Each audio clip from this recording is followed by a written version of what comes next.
A one-year, $5.3 million deal with the defending champion Golden State Warriors. Shams Charania of Yahoo Sports is reporting that, and Steph Curry tweets out the third Splash Brother with a bunch of ha-has. Let's go at Boogie Cousins. Well, we waited a few hours for some big news, didn't we, Griff and B. Wood? And we got it. Rick Kamla, David Griffin, Brendan Haywood, and your thoughts. Boogie Cousins is going to be a Warrior. Well, I just can't quite process this from the standpoint of the irony involved in LeBron James going to Los Angeles, probably unveiling Space Jam 2, and the Golden State Warriors have now combined the Toon Stars and the Monstars, and the rest of the NBA are the Nerdlucks. This is unbelievable for this league. For this much talent to reside in one location, league pass sales are going to go up simply because everybody in the world has got to watch every Warriors game right now.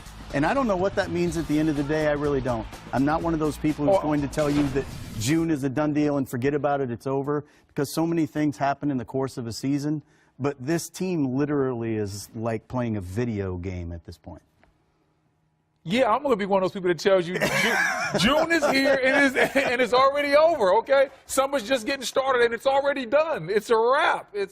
We already thought the Golden State Warriors were the best team in the league. We were thinking if you squinted your eye, maybe Boston could give them a run in the finals.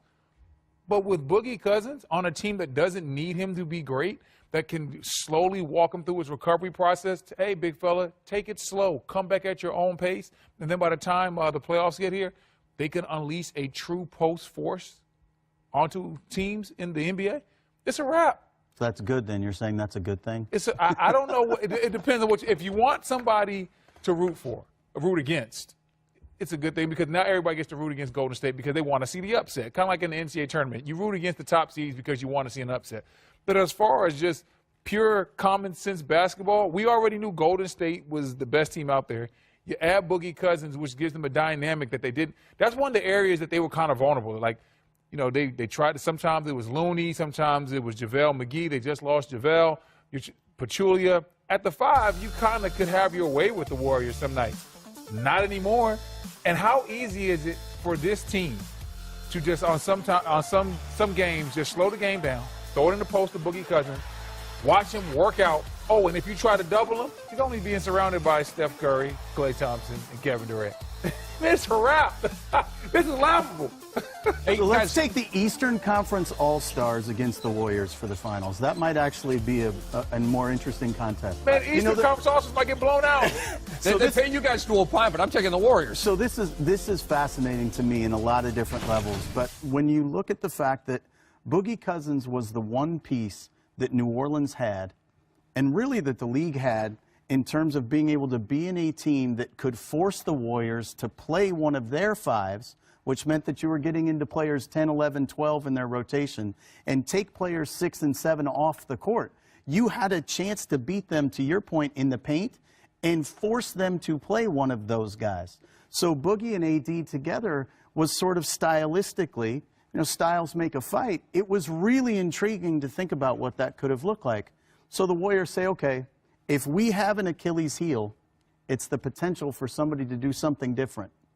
So let's just take that too. And what about checkmate? It's crazy. And what about the Pelicans? You lose Rondo, you lose Boogie Cousins. Anthony Davis has to be looking around that locker room like, don't like what I see here. But he got Julius Randle back. Okay, I like Julius Randle, but he's not Boogie Cousins. Well, and he's also, the problem is Rondo was a leader in that locker room. Yes. Rondo was the basketball IQ to a huge degree of that floor. He's the coach on the floor. He and Alvin Gentry had formed an incredible bond, so that's a big loss for them in and of itself. This thing here is going to be difficult to process for the rest of the league. And I think the hope is going to be that too much of a good thing eventually gets in your way. But this is one of those things where they don't even need him to be healthy before February. They don't. They can let him take all the time he wants, because they can just go through the regular season and then unleash this team on the playoffs, and people won't have been able to scout to it. They won't have any adjustments built in yet because they won't have seen it. It's almost to their benefit to not play him at this point, because if you do, you let people adjust to it. Why rush him? Let him get his legs underneath him. Let him find his health. Let him find his balance.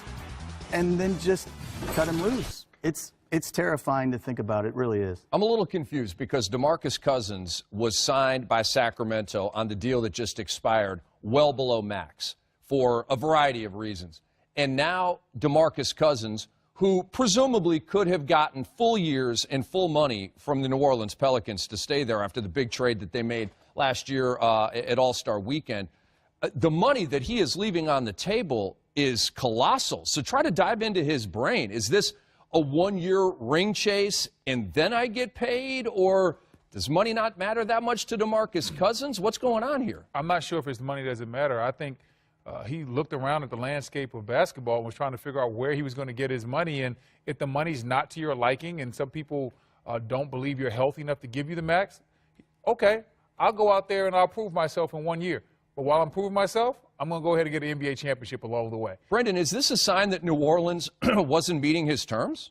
Like, is that fair to speculate? Or do you think... certainly. They couldn't have been, or this wouldn't be something he felt compelled to do. Wow. You know, Eric Pincus, when we were with him the last couple days, talked at great length about the lack of cap space in the league and how that was going to impact, in particular, restricted free agents.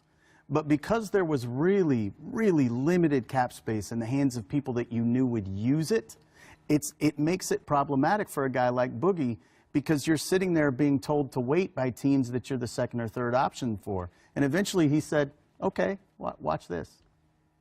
Well, like, and if you're Boogie Cousins, you don't want to wait. Like, this is a guy that is a franchise player. He can be a franchise cornerstone. You have had some questions about his injury, and there's been some questions about how does he fit within your locker room. But from a talent standpoint, you know he fits as one of the better basketball players in the NBA. And to your point, when you're one of the best basketball players in the world and teams are telling you, wait, hold up, and we'll get to you later, you're thinking to yourself, nah, that's where your swag kicks in. That's where your pride kicks in. It's like, okay, all right, I'm going to go over here and do this real quick. I'm going to get back to you.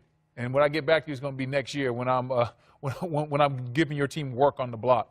The NBA right now needs to be afraid, be very afraid. The Golden State Warriors, who are already terrifying, just got a lot better. Their greatest enemy literally could come from within at this point. Yeah. The only thing that derails something like this is either health or it's ego. And it's too much of one thing, too much of a good thing in that locker room, and someone wants it to be more about them than it is. And when you look at that roster, I don't know who that will be. None of those guys are like that. So it's complicated. I can't get my mind around exactly what this means for the rest of the NBA. Even bad health can't derail this team. Like, if one of their main guys from this year got hurt and Boogie was healthy in the playoffs, they'd still be the favorite to win.